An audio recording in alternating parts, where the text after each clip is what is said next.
خيركم من تعلم القرآن وعلمه.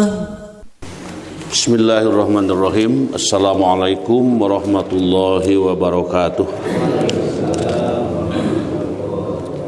Alhamdulillahilladzi arsala rasulahu bil huda wa dinil haq liyudhhirahu 'alad dini kulli wa kafa billahi syahida.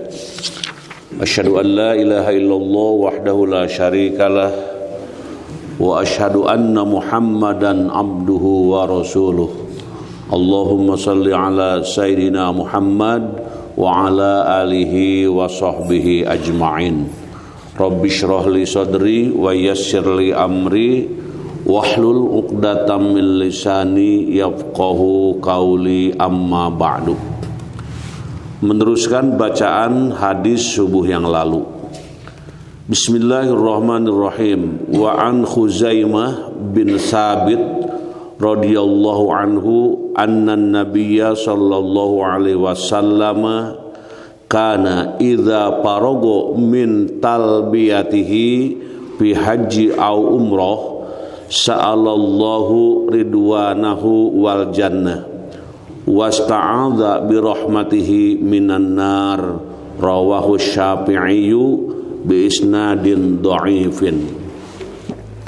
Dari Huzaimah bin Sabit radhiyallahu an bahwasanya Nabi Muhammad sallallahu alaihi wasallam apabila selesai dari talbiyahnya dalam haji atau umroh, beliau bermohon kepada Allah keridhoannya dan surganya, dan beliau minta perlindungan dengan rahmatnya dari api neraka. Diriwayatkan oleh Syafi'i dengan sanad yang lemah. Nah, jadi di sini dikatakan bahwa selesai talbiyah, biasanya kan labbaik Allahumma labbaik, labbaik la syarika lak labbaik, innal hamda wan ni'mata laka wal mul la syarika lak. Setelah itu kemudian ada tambahan, Allahumma inna nas'aluka ridhoka wal jannah wa na'udzubika min sakhatika wan nar. Nah, jadi disambungkan ke situ selesai baca talbiyah, kemudian diteruskan dengan memohon kepada Allah Subhanahu wa taala. Pertama minta keridhoannya. Allahumma inna nas'aluka ridhoka tuh. Allahumma, ya Allah, inna nas'aluka, kami memohon kepadamu ridhoka. Apa ridhoka? Ridhomu. Jadi Allahumma inna nas'aluka ridhoka wal jannah.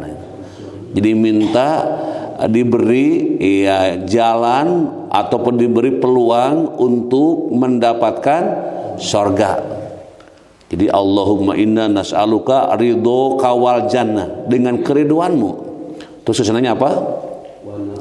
Wa na'udzubika min sakhatika wan nar, dan juga minta perlindungan kepada Allah. Minta dilindungi dari apa? Ya, minta, dan beliau minta perlindungan dengan rahmatnya. Jadi Allahumma inna nas'aluka ridhoka wal jannah wa na'udzubika min sakhatika wan nar. Bisa nyambung lagi kepada Rabbana atina fid dunya hasanah wa fil akhirati hasanah wa qina adzaban. Di rangkaian membaca talbiyah. Jadi talbiyahnya sudah hafal kita. Coba bareng-bareng. Bismillahirrahmanirrahim. Labbaik Allahumma labbaik, labbaik la syarika lak labbaik, innal hamda wan ni'mata laka wal mul la syarika lak. Allahumma inna nas'aluka ridhoka wal jannah wa na'udzubika min sakhatika wan nar. Allahumma salli ala sayyidina Muhammad wa ala ali sayyidina Muhammad. Rabbana atina fid dunya hasanah wa fil akhirati hasanah wa qina adzaban nar. wa adkhilnal jannata ma'al abror ya aziz ya ghaffar ya rabbal alamin. Nah, jadi ada yang menambah selain talbiyah yang sudah dibaca dan sudah umum dan sudah pada hafal. Bagi yang melaksanakan ibadah umroh, bagi yang belum ngapalkan, supaya nanti pada waktunya tidak agak-ege lagi gitu. Itu adalah doa yang dikumandangkan setelah talbiyah. Talbiyah itu mulai diucapkan pada hadis kemarin setelah sholat 2 rakaat. Sholat apa? Sholat ihram 2 rakaat, terus niat untuk melaksanakan umroh, labbaik Allahumma umrotan. Nah, dari setelah itu terus talbiyah. Kalau berangkat dari Madinah, ngambil sholat sunatnya di mana? Di Bir Ali, kemudian sholat di situ 2 rakaat, terus naik bis gitu ya. Nah, di situ mulai talbiyah yang panjang jauhnya perjalanan mungkin sekitar 460-an kilometer gitu bagi yang berangkat dari Madinah. Jadi ada beberapa rute-rute yang ditentukan Rasul awal mulai niat melaksanakan ibadah umroh. Wa an Jabir radhiyallahu anhu qala Rasulullah sallallahu alaihi wasallam nahartu hahuna wa mina kulluha manhurun panharu fi rihalikum wa waqaftu hahuna wa arafatu kulluha mauqifun wa waqaftu hahuna wa jam'u kulluha mauqifun. Rawahu Muslim. Dari Jabir radhiyallahu an, ia berkata, Rasulullah SAW bersabda, saya menyembelih di sini dan Mina itu disebutnya seluruhnya tempat menyembelih.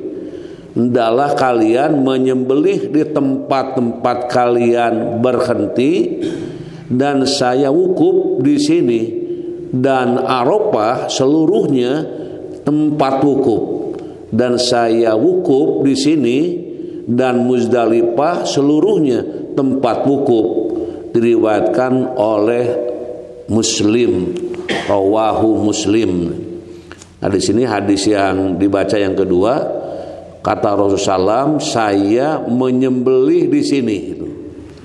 Jadi menyembelih hewan kurban gitu. Kan hewan kurban itu sembelihnya hari keberapa? Hari ke 10 gitu ya. Tanggal 10 bulan Dzulhijjah setelah sholat Idul Adha. Nah, itu setelah Idul Adha kemudian disunahkan, bahkan namanya sunnah muakkad, menyembelih hewan kurban. Nah, Rasulullah SAW di situ menyembelihnya sebagaimana yang dikatakan di hadis di sini, yaitu di Mina gitu ya. Mina itu seluruhnya tempat menyembelih gitu.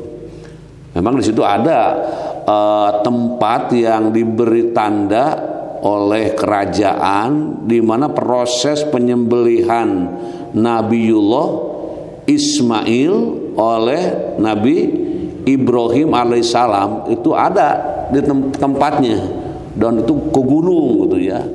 Jauh tinggi, tapi di situ ada tanda, ada semacam patok gitu. Nah, di situ tuh, nah Nabi Ibrahim menyembelih putranya Nabiullah Ismail. Tapi dibayangkan di tempat ke atas itu betapa rumpilnya gitu ya.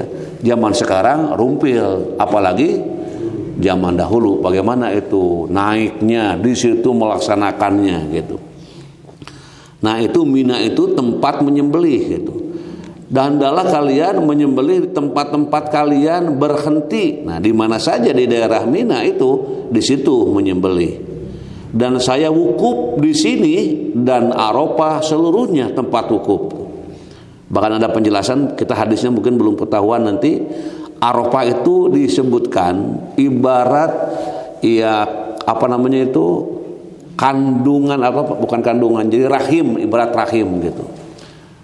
Kenapa ibarat rahim? Karena rahim itu katanya bisa membesar, bisa mengecil. Kalau di dalam rahim ada bayi gitu ya, bayi yang baru sebulan, 4 bulan mungkin masih kecil.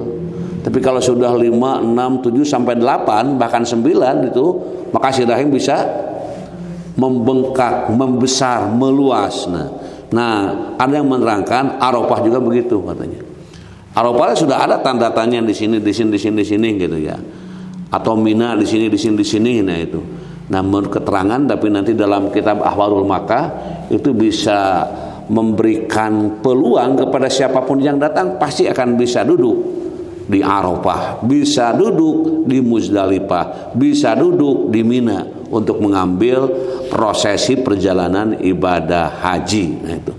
Nah itu disebutkan itu tidak ada istilah yang mungkin tidak kebagian tempat. Sebanyak jumlah jamaah itu kalau memang niat dengan sepenuh hati dan bulat mengharapkan ridho Allah, pasti akan mendapatkan tempat dengan tempat yang telah ditentukan. Karena memang ibadah haji dan umroh beda. Kalau ibadah umroh itu tempat niatnya sesuai dengan yang ditentukan Rasul. Kegiatannya di mana? Kegiatannya hanya di Masjidil Haram. Nah itu. Jadi kalau umroh itu memang yang pertama niat, yang kedua tawaf, yang ketiga sa'i, yang keempat tahallul. Cuma 4 itu. Jadi kalau tawaf itu tidak sekedar pekerjaan dan kegiatannya hanya di Masjidil Haram. Hanya mengambil niatnya, terserah dari mana orang datangnya. Orang Indonesia kalau langsung ke Mekah di mana? Di Julamlam. Kalau dari Madinah, Bir Ali. Kalau dari Syam gitu ya, kemudian dari Yaman udah ada tempat-tempatnya itu, dan daerah yang sekitarnya, negara manapun kalau melewati ke situ itu, maka daerah itu yang menjadi tempat untuk niatnya. Nah itu untuk melaksanakan ibadah umroh. Jadi umroh itu pertama apa? Niat. Yang kedua tawaf. Yang ketiga sa'i. Yang keempat tahallul. Cuman segitu 4 perkara. Tapi kalau haji harus keluar dari Mekah, maksudnya di kota Mekah menuju ya Arafah, terus Muzdalifah, terus Mina, terus Mekah lagi gitu. Insya Allah bagi yang belum, mudah-mudahan jadi ilmu ini, dan bagi yang sudah nostalgia sambil berdoa, mudah-mudahan Allah memberikan peluang kembali untuk ibadah umroh ataupun haji. Allahumma salli wa barik wa sallim, amin. Allahumma rizukna ilman nafi'an wa rizqan wasi'an wa shifaan min kulli da. Allahumma yasir umurana, Allahumma faqihna fid din, waghfir lana wa liwalidayna warhamhuma kama rabbayana shighara. Rabbana hab lana min azwajina wa dzurriyyatina qurrata a'yun waj'alna lil muttaqina imama. Rabbana atina fid dunya hasanah wa fil akhirati hasanah wa qina adzabannar wa adkhilnal jannata ma'al abrar ya aziz ya ghaffar ya rabbal alamin. Subhana rabbika rabbil izzati amma yasifun wa salamun alal mursalin walhamdulillahi rabbil alamin. Subhanakallahumma wa bihamdika asyhadu an la ilaha illa anta astaghfiruka wa atubu ilaik. Wassalamualaikum warahmatullahi wabarakatuh.